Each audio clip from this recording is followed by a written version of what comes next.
Welcome to SoundBite, a low-carb, high-protein, bite-sized portion of that which makes America. Your hosts for this morsel of Americana are Christy and I and Laura Bynum. Our first course will be, what else? The Constitution of the United States. The First Amendment reads as follows. Congress shall make no law respecting an establishment of religion, or prohibiting the free exercise thereof, or abridging the freedom of speech, or of the press, or the right of the people peaceably to assemble, and to petition the government for a redress of grievances. This week we're going to discuss the freedom of assembly. We were able to talk with someone who has an intimate relationship with this particular part of the First Amendment. Okay, my name is Lori, and I'm originally from the suburbs of Chicago, and I've been in Urbana for about 5 years now. Can you tell us what kind of experiences you've had with protests? Well, in Champaign and Urbana, I've done some stuff. There was a situation with tasers. The Champaign police wanted to purchase tasers, and so I wrote letters for that. I attended a city council meeting that was public, open to the public, and so I was able to voice my opinion there and hear a lot of other people that I hadn't met through other things in the community voice their concerns, and I've also done some gay rights activist work, some of that, and also demonstrating and just being out in the public. Have you had any petitions or rallies that have had a direct impact on legislature?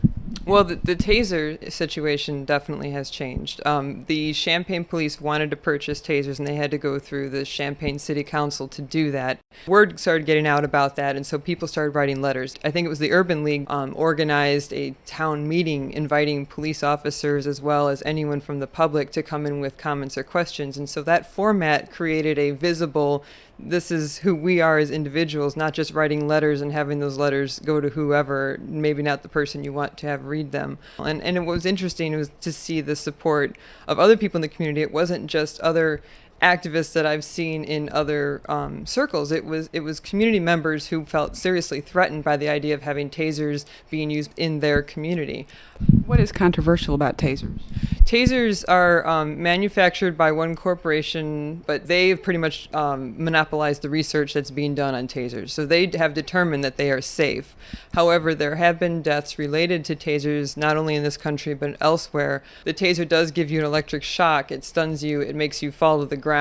The same amount of voltage is used on a 15-year-old as would be used on a 30-year-old. A taser can shoot off into an audience member. I mean, it can shoot off into a crowd and hit the wrong person. It could shoot into someone who has a heart palpitation, or a small child. It can hit someone in the eye.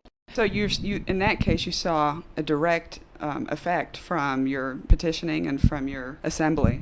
Yes, I think that it was the fact that community people were visible about it, that they were talking about it. And so what it did, I think, was give a very human face to the problem that I'm hoping the Champaign police, at least the chief, saw as a concern that he needed to rethink what he wanted to do with this. And I believe he withdrew the proposal at this time to buy the tasers. And I think that a lot of that had to do with the humongous letter writing campaign, the discussion that was happening on independent media, and just getting more concerned citizens talking about it.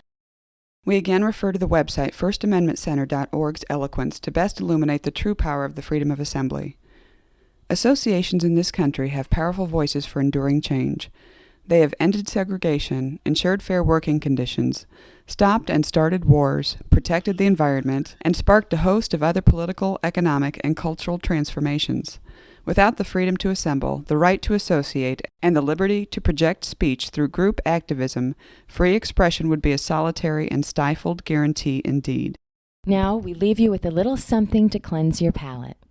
How do you think that the freedom for citizens to band together and tell the government via these rallies or other, coordinated efforts that they don't agree with some aspect of its functioning, how do you think that defines the American spirit?